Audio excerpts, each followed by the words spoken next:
અમિત શાહે કાલે કાશ્મીરમાં કીધું કે ઈદ અને મોહરમ ઉપર 2 બાટલા ફ્રીમાં આપવામાં આવશે. અહીંયા ફ્રીમાં આપે છે બુટલે કરો. આ ગરીબ નથી ભાજપની સરકાર. અહીંયા આપો, અહીં નહીં આપે. પણ આ બધું એનું જૂઠ પકડાઈ જાય છે. આગળ પાછળ ચૂંટણીઓ આવે છે ને એટલે એનું જૂઠ પકડાઈ જાય.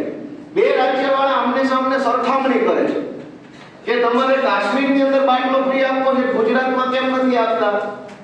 એટલે લોકો ગુજરાતનો વિરોધ કરે. એટલે 2 ચૂંટણીઓ સાથે આવે તો એક ગપ્પામાં બધા રાજ્યો સચવાય. હવે એને રાજસ્થાનમાં 450 નો બાટલો ગેસ વાળો બેલો, અહીંયા 1200 નો બાટલો.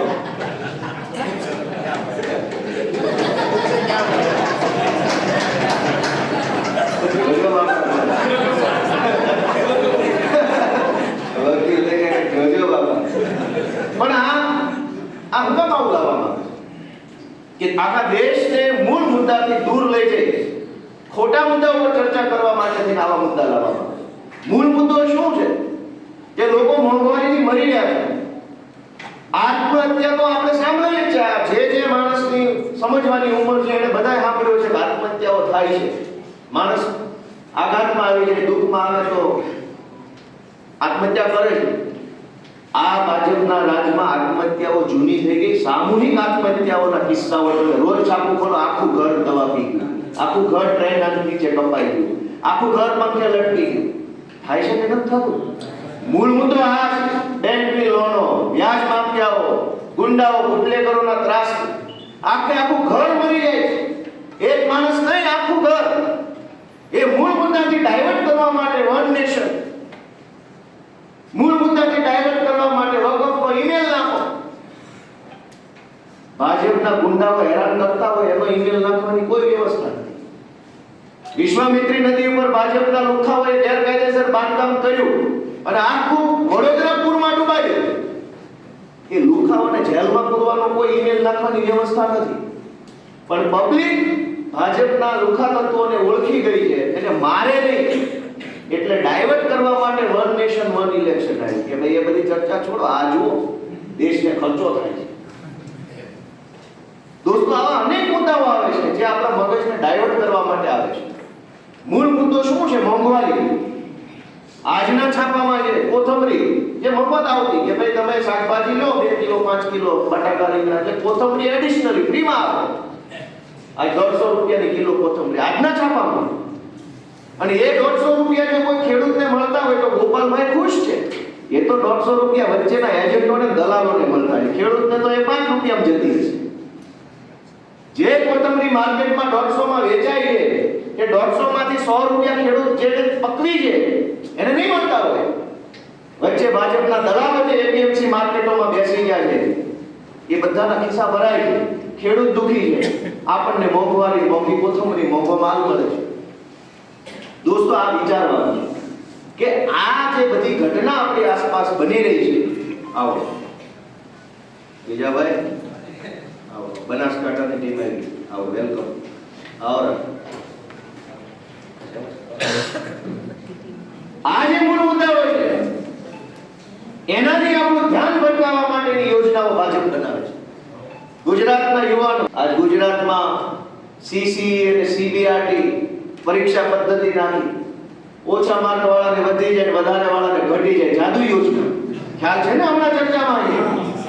ભાજપ વાળા જો આ પદ્ધતિને બહુ યોગ્ય ગણતા હોય, જનરલાઇઝેશન, એ પદ્ધતિનું અંગ્રેજી જનરલાઇઝેશન, સામાન્યકરણ કરવામાં આવે. 4 પરીક્ષાઓ લે, એ 4ય પરીક્ષાઓ આપવા વાળા વિદ્યાર્થીઓના બધાના માર્કનો સરવાળો કરે અને સરવાળો કર્યા પછી સરેરાશ કાઢે અને બધાને સરેરાશ માર્ક આપે.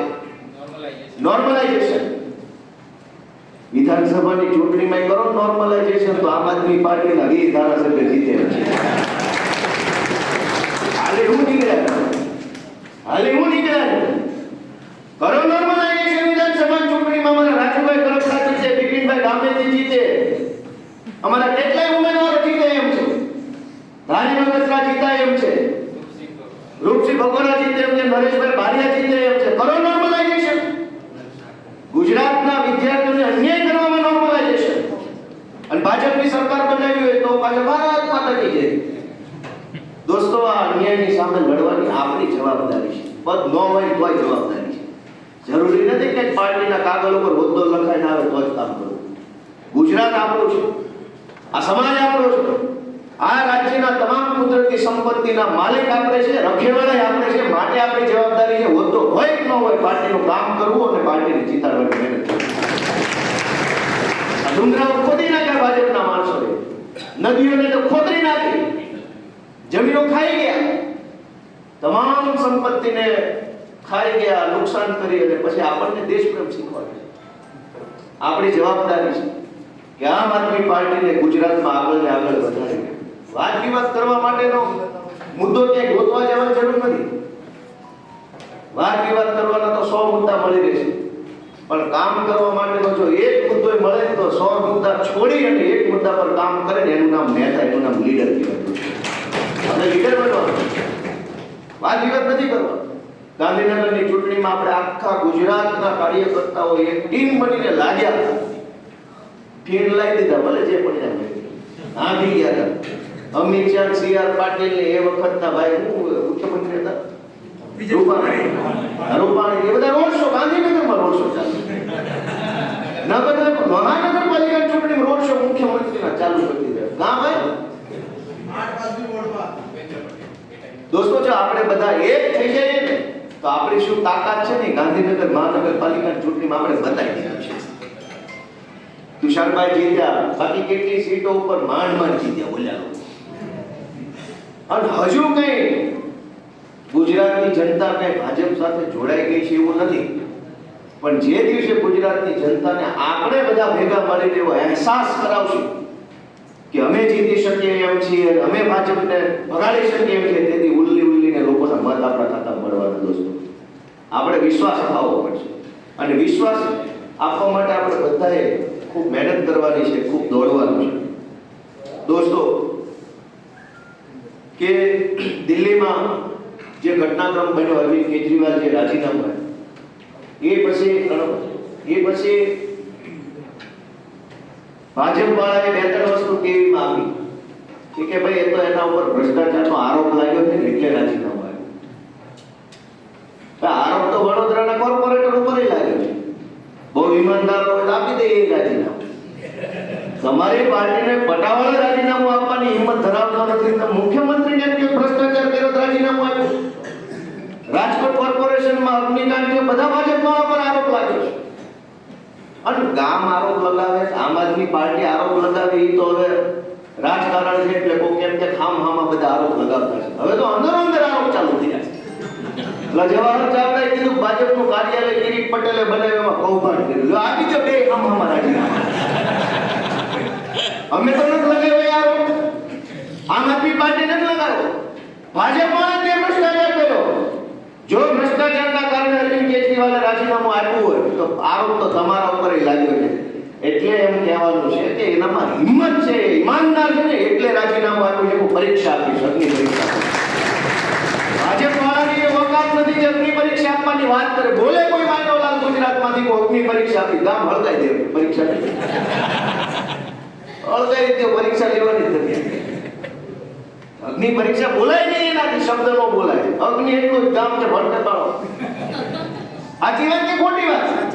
અરવિંદ કેજરીવાલે કીધું કે મારા ઉપર ભ્રષ્ટાચારનો આરોપ લાગ્યો છે, આઘાત લાગ્યો છે. એક સારા માણસને કોઈ બદમાશ કહી જાય, ખરાબ કહી જાય, તેને કેટલું દુઃખ લાગે. આપણા ઉપર કોઈ ખોટું આળ નાખે, આપણા વિશે ખોટી વાત કરતા આપણને અંદરથી કેવું લાગે. અરવિંદ કેજરીવાલ જેવા કટ્ટર ઈમાનદાર માણસને 4 પૈસાના ભાજપ વાળાએ ભ્રષ્ટ કીધા, એનું એને દુઃખ લાગ્યું અને એટલે એને કીધું કે અગ્નિ પરીક્ષા આપીશ ને જ્યાં સુધી અગ્નિ પરીક્ષા પાસ નહીં થાય ત્યાં સુધી સીએમની ખુરશી પર નહીં બેસું. માટે રાજીનામું આપ્યું. મુખ્યમંત્રીએ રાજીનામું આપ્યું. ભાજપમાં તો કોર્પોરેટરની હેસિયત નથી. બાકી આપે લે વડોદરા વાળા અગ્નિ પરીક્ષા, વડોદરા વાળા પાણી પરીક્ષા લઈ લે, ડુબાડી નથી એની એવી હિંમત. ભાઈ આ વાત સાચી કીધી, કોને કીધી? દોસ્તો, કટ્ટર ઈમાનદાર વ્યક્તિ આજના જમાનામાં હોવું એ બહુ અઘરી વસ્તુ છે. એની બહુ પરીક્ષા આપવી પડે છે. 5 મહિના સુધી એક મુખ્યમંત્રીને જેલમાં રાખવામાં આવે, આ દેશના ઇતિહાસમાં ક્યારેય નથી બન્યું. કે ચાલુ મુખ્યમંત્રી જેલમાં, ભ્રષ્ટાચારના આરોપો તો બધી જ પાર્ટી ઉપર, બધી પાર્ટીએ હામહામા લગાવેલા જ છે, તો જેલમાં કોઈ નથી જવું હોય. દેશની તમામ પાર્ટીએ એક બીજી પાર્ટી ભ્રષ્ટાચારી કીધી છે, એ વાત સાચી કે ખોટી? તોય જેની સરકાર બને એને બીજી પાર્ટી જેલમાં પૂરવાનું કામ નથી કર્યું. શું કામ? કે કાં તો એને ભ્રષ્ટાચારનો આરોપ ખોટો મૂક્યો હોય, અને કાં તો જે આરોપ મૂક્યો હોય એમાંથી કટકી મળી ગઈ હોય.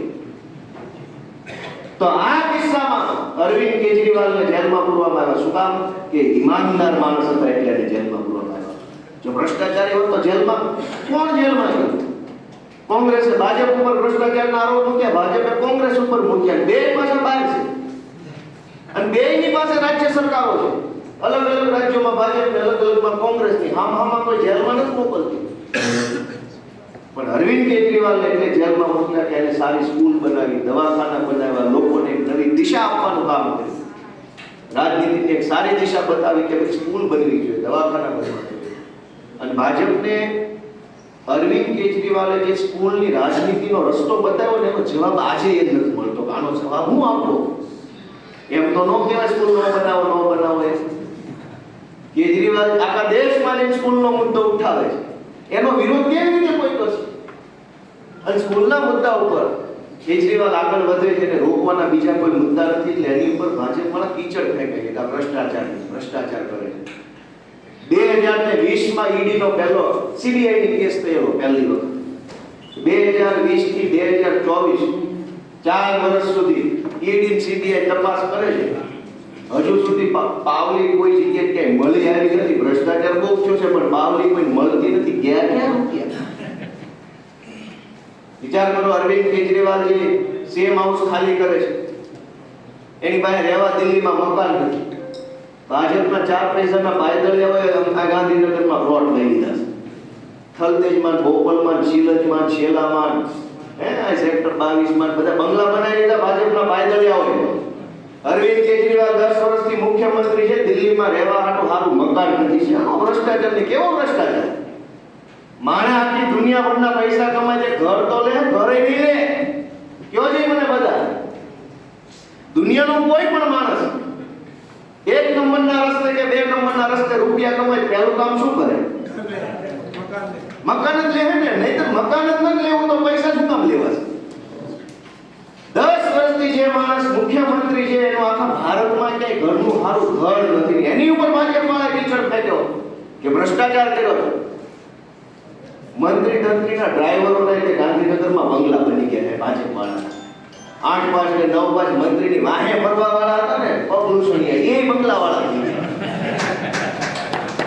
એની ક્યાં? એ તો કોઈ મંત્રીનો પીએ છે, મંત્રીના પીએનો પીએ બંગલા વાળો થઈ ગયો. આજ ગુજરાતમાં ગાંધીનગરમાં બંગલા બનાવ્યા, એને ભ્રષ્ટાચાર કહેવાય.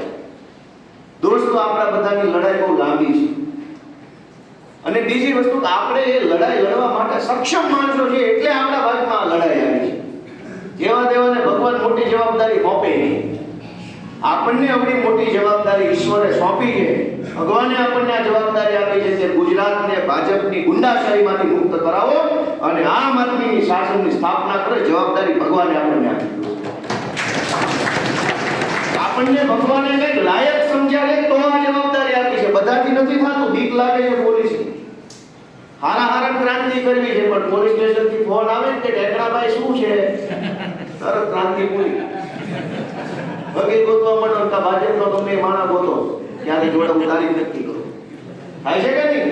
ઈશ્વરે આપણને હિંમત આપી છે, બળ આપ્યું છે, બુદ્ધિ આપી છે. ઈશ્વરે આપણને એટલી ઈમાનદારી આપી છે કે આપણે જનતા માટે લડીએ. અને એવી શક્તિ બળ આપ્યા પછી પાછી ઉપરથી જવાબદારી સોંપી છે. તમારે જ આ કરવાનું છે, તમારે જ ગુજરાતની અંદર બદલાવ લાવવાનો છે અને આવીને જ રહેશે. કાકા 75 વર્ષના થઈ ગયા છે. ગયો જન્મદિવસ બહુ ઝાઝો સાદગીથી ઉજવાયો. દેશભરમાં બહુ દેખાડો નથી થયો. હું ખબર છે, હું હમણાં દિલ્હી ગયો ને, મેં પૂછ્યું 2-3 જણ કે કેમ આ વખતે બહુ દેખાડો નતો, આમ બ્લડ ડોનેશન કેમ્પ ને રોડ ઉપર ટોળા નીકળી જાય, શોભાયાત્રા. ઈ કે 75 વર્ષના થઈ ગયા, બહુ દેખાડો કરે તો આખા ગામને ખબર પડી જાય કે કાઢવાનો ટાઈમ આવી ગયો. એટલે આ વખતે માફ કરે તો આ વખતે કોઈ કહેવાનું નહોતું, બતાવવાનું હતું ટૂંકમાં. કોઈ ખબર ન પડી કે 75 નો થઈ ગયો અને ગમે ત્યારે કાઢી નાખો. દોસ્તો, 27 પહેલા 2027 પહેલા ભાજપ વાળા મને એવું લાગે છે કે આનું કંઈક ગમે ઈ નિકાલ લાવશે. એટલે આ જન્મદિવસ તમે જો ગુજરાતમાં આવી ઉજવો, એની પહેલાનો ક્યાં ઉજવો, એની પહેલાનો ક્યાં ઉજવો, તો ત્યારે હું કાર્યક્રમ થતા ગૂગલમાં જોજો, બહુ ભવ્ય કાર્યક્રમ. કે ભાઈ આ તો રાષ્ટ્રીય જન્મદિવસ, જેનો રાષ્ટ્રીય જન્મદિવસ. પણ આ વખતે ચૂપચાપ પૂરું કર્યું, ફીરલો વાળવાની વાત હતી. હું તમને એ સમજાય બહુ દેખાડો કરશો તો વહેલો ધક્કો મારશે. પણ હવે આપણે બધા સારો સમય આવી રહ્યો છે, અમૃત મહોત્સવ હવે જે થઈ ગઈ, આપણે બધા એક સારો સમય આવી રહ્યો છે, એક મોટો ઇતિહાસ લખાઈ રહ્યો છે. આપણે ઇતિહાસના સાક્ષી છીએ. આજે આપણને જે લાગતું હોય 10 વર્ષ પછી જ્યારે આ ઘટનાને જોશું, કેજરીવાલે રાજીનામું આપ્યું, કાકાના 75 થઈ ગયા, દિલ્હીમાં સીએમ બદલાણા, 10 વર્ષ પછી જ્યારે જોશું ને તો આપણને ગર્વ થાય કે ઘટનામાં તો હું એક સૈનિક તરીકે હાજર હતો. આજે કદાચ આ વાત સમજાય નહીં. આજે આ વાત તો ભાઈ સવારે ખાધું હોય, 2 ભાખરી ખાઈએ, બપોરે 12 વાગે હરીસામ જોઈએ, ખબર ન પડે પેટ વધે છે ઘટે. એ તો 8 મહિને ખબર પડે કે રોજ 2 ભાખરી ખાઈએ તો હું થાય છે. એમ આ જે ઘટના છે, ઐતિહાસિક ઘટના છે, ભારતનું ભવિષ્ય બદલવાની ઘટના છે. અરવિંદજીનો નિર્ણય છે એ ભારતની વ્યવસ્થાના પાયા હલાવીને આપશે અને વ્યવસ્થાનો બદલાવ લાવવાનો નિર્ણય દોસ્તો કર્યો. આપણને એ વાતનું ગર્વ છે કે કટ્ટર ઈમાનદાર નેતાના સૈનિકો છીએ, કટ્ટર ઈમાનદાર પાર્ટીના સૈનિક છીએ, અને આવા મુશ્કેલ સમયમાં પણ આપણે આમ આદમી પાર્ટી જોડાયેલા છે. એ વાતનો આપણને ગર્વ છે. આપણે આપણી પેઢીઓને, ગુજરાતને કહી શકીશું કે અમે આ ભ્રષ્ટાચારીઓને હટાવવાનું કામ કર્યું, અમે મહેનત કરેલી, અમે પૈસા વાપરેલા, અમે સમય બગાડેલો, અમે મહેનતોના ખાઈને કામ કરીને ગુજરાતને બદલાયું છે. એ ગર્વ લેવાનો ઇતિહાસ લખાયેલો છે. એક દિવસે, એક કલાકે, એક પાનું લખાયેલું છે દોસ્તો. આપણે બસ એમાં એક મેં કીધું ને કે ચમચી જેટલું યોગદાન આપવાનું છે. દરિયામાં પાણીનું ટીપું નાખવા જેવું કામ આપણે કરવાનું છે. એટલે બધાને મારી ખૂબ ખૂબ શુભકામનાઓ. સૌનો હું ખૂબ ખૂબ આમ આદમી પાર્ટી વતી આભાર માનું છું કે તમે બધા છો તો પાર્ટીની હિંમત છે, પાર્ટીની તાકાત છે.